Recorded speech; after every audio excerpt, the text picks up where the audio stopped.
नमस्कारः, सुप्रभातम्। अद्यतनी वार्ताः। स्त्रीणां कृते सखीमतदानस्थलः। आगामि निर्वाचने महिलानां कृते विशेषः मतदानस्थलः उद्घाटितः भविष्यति। अस्मिन् मतदाताभ्यः आरभ्य कर्मचारिणां यावत् सर्वाः महिलाः भविष्यन्ति।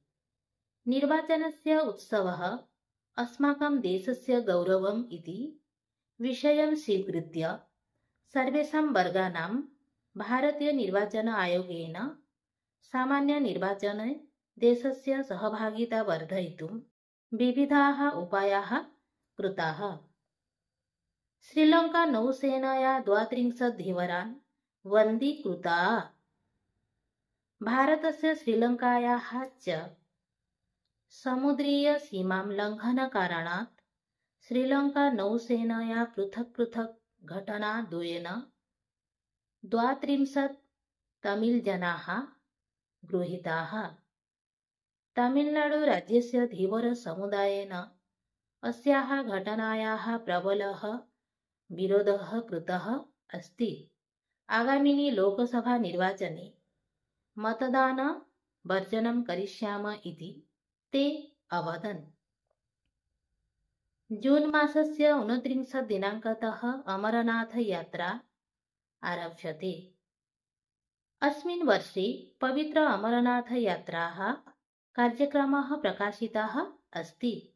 सूचनानुसारम् आगामि जून् मासस्य 29 दिनाङ्कतः अमरनाथयात्रा आरम्भः भविष्यति। अगस्त मासस्य 29 दिनाङ्के समाप्तं भविष्यति। अफगानिस्तान देशे विस्फोटोः 30 जनाः मृताः। अफगानिस्तान देशे भयङ्करः विस्फोटः अभवत्। अस्मिन् विस्फोटे 30 जनाः मृताः, बहवः जनाः अपि घातिताः अभवन्।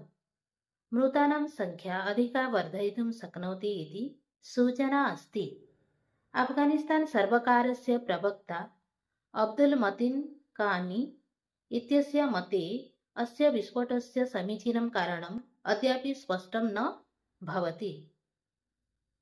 भुवनेश्वरे मम बसयान दुर्घटना वर्धते।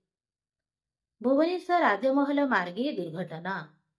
मम बसयानस्य यात्रिणः सामान्यम् आहतम्। दुर्घटनायां कोऽपि क्षतिग्रस्तः नासीत्। बसयानस्य अग्रभागः मर्दितः अभवत्।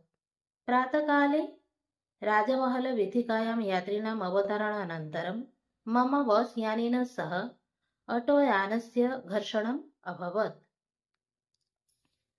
अद्यतः जलवायु परिवर्तनम्। अधिकं तापमानं भविष्यति। राज्ये वृष्टेः अनन्तरम् अद्यतः जलवायु परिवर्तनं सम्भावना अस्ति। अद्यतः अनेकेषु मण्डलेषु तापमानस्य वृद्धिः भविष्यति इति जलवायुविभागेन पूर्वानुमानं कृतम् अस्ति। अद्यतः आगामि 24 दिनाङ्कपर्यन्तं राज्यस्य अधिकांशभागेषु दिवसस्य तापमानं 8 तः 10 डिग्री पर्यन्तं वर्धितुं शक्यते। अमेरिकादेशस्य समर्थनम्। अरुणाचलप्रदेशे चीनदेशस्य मतम् अमेरिकादेशः नाङ्गीकृतवान्। अमेरिका कथयति यत् अरुणाचलप्रदेशः चीनदेशस्य नास्ति।